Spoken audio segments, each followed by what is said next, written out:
बेतहाशा मौत, सैकड़ों जिंदगियां तबाह, शहरों के शहर तबाह और जर्जर हो चुकी इमारतों पर टिकी उम्मीदें। लेबनान और इजराइल के लोग लगभग 2 महीने से इसी उम्मीद में बैठे हैं कि शायद हालात बदलेंगे। मलबे के ढेर में लाखों परिवारों की खुशियां दफन हो चुकी हैं, बस बची है तो जिंदगी, मगर उसका भी कोई भरोसा नहीं। अचानक एक बम या रॉकेट आता है और कई जिंदगियां तबाह कर जाता है। शहरों में जहां अस्पताल, स्कूल और पार्क होने चाहिए, वहां बंदूकें, तोप, गोली और टैंकर हैं। जरा सोचिए कितना दिल दहलाने वाला होगा वहां, जहां किसी भी पल एक धमाके से किसी के जिगर के टुकड़े की जान चली जाती है। जो बच्चा कुछ देर पहले मुसीबत के मंजर में भी खुशी ढूंढ रहा था, वो दर्द से तड़पते हुए हाथों में ही दम तोड़ देता है। किसी की पत्नी मरती है तो किसी परिवार का पोषण करने वाला शख्स ही मारा जाता है। ऐसे तबाही का मंजर जिसके कल्पना भर से रूह कांप जाती है। खैर, इन सभी के बीच एक ऐसी खबर सामने आई है जिसने दोनों मुल्कों के लोगों को बड़ी राहत दी है। जी हां, इजराइल और हिजबुल्लाह के बीच संघर्ष विराम का ऐलान हो चुका है। जल्द ही इजरायली सैनिक लेबनान से लौट जाएंगे। 30 सितंबर से इजरायली सेना ने लेबनान में जमीनी हमले की शुरुआत की थी और करीब 2 महीने बाद संघर्ष विराम समझौता कर लिया गया है। भारतीय समय के मुताबिक 27 नवंबर 2024 की सुबह करीब 7:30 बजे सीज फायर लागू हो चुका है। लेकिन अब सवाल ये भी उठ रहा है कि ऐसी क्या वजह है कि चारों ओर से मिल रहे दबाव के बावजूद गाजा में सीज फायर से इनकार करने वाले नेतन्याहू को इस डील के लिए मजबूर होना पड़ा। तो आइए जानते हैं इसकी असल वजह को।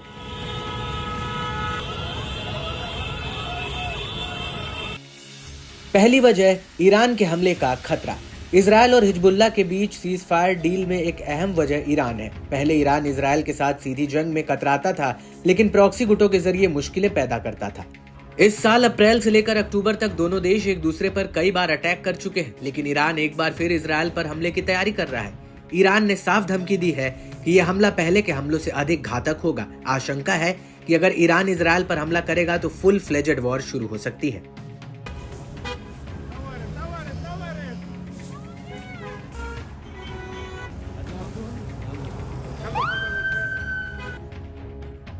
दूसरी वजह, जंग में इजराइल को बड़ा नुकसान। हिजबुल्लाह के साथ जंग में इजराइल को बड़ा नुकसान पहुंचा है। इस जंग से उत्तरी इजराइल से करीब 60,000 यहूदियों को घर छोड़ना पड़ा। एपी की रिपोर्ट के अनुसार 2 महीनों में ही कम से कम 50 इजरायली सैनिक मारे गए। वहीं नॉर्थ इजराइल में हिजबुल्लाह के हमलों में 40 नागरिकों समेत 70 लोग मारे जा चुके हैं। हिजबुल्लाह ने इजराइल के मिसाइल डिफेंस सिस्टम को काफी कमजोर कर दिया है। ऐसे में इजराइल के लिए लंबे समय तक उसके हमले को झेलना मुश्किल हो रहा था। $273 मिलियन की संपत्ति का नुकसान हुआ है। इजराइल के 55,000 एकड़ का क्षेत्र हिजबुल्लाह के हमलों में जलकर खाक हो गया है।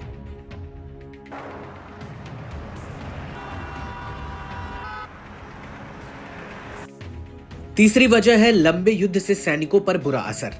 इजराइल एक साथ कई फ्रंट पर युद्ध लड़ रहा है, जिससे उसे काफी नुकसान पहुंच रहा है। माना जा रहा है कि एक फ्रंट पर युद्ध रोककर नेतन्याहू अपने सैनिकों को ब्रेक टाइम देना चाहते हैं, जिससे इजरायली सैनिक दोबारा पूरे जोश के साथ जंग के लिए ज्यादा मजबूती से तैयार हो सकें।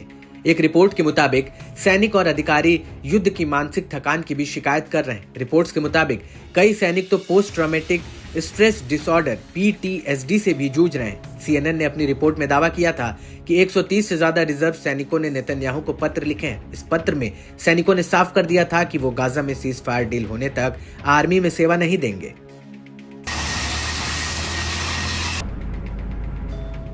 बता दें कि इस सीज फायर के तहत इजरायली सेना दक्षिणी लेबनान से अपने सैनिकों को वापस बुलाएगी और लेबनान की सेना इस क्षेत्र में अपने सैनिकों को तैनात करेगी। इसके साथ ही हिजबुल्लाह लिटानी नदी से सटे इलाकों से अपने लड़कों को हटाएगा। इस युद्ध विराम के लिए तैयार इजरायली पीएम नेतन्याहू ने यह कहते हुए एक बयान जारी किया है कि इजराइल ने हिजबुल्लाह को दशकों पीछे ढकेल दिया।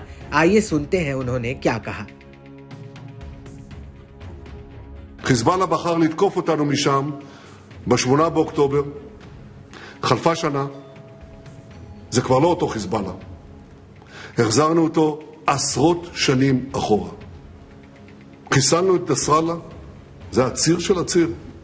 חיסלנו את כל בכירי הארגון. השמדנו את מרבית הטילים והרקטות שלו. חיסלנו אלפי מחבלים. והשמדנו את תשתיות התת-קרקע והטרור שסמוכות לגבולנו, תשתיות שנבנו במשך שנים. תקפנו מטרות אסטרטגיות בכל רחבי לבנון, והפלנו עשרות רבות של מגדלי הטרור בדחיה. האדמה בביירות רועדת.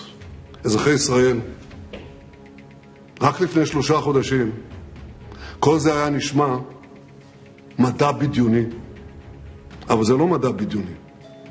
עשינו את זה. בשנה האחרונה הפכנו את הקערה על פיה.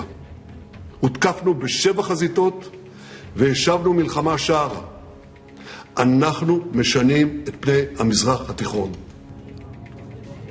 नेतन्याहू की बातों से अब साफ है कि युद्ध विराम का समय इस बात पर निर्भर करता है कि लेबनान में क्या होता है। अगर हिजबुल्लाह समझौते को नहीं मानता है तो इजराइल की ओर से फिर से हमला हो सकता है, या हिजबुल्लाह फिर से इजरायली सीमा के पास अपनी गतिविधियां जारी करने की कोशिश करता है तो हमला हो सकता है।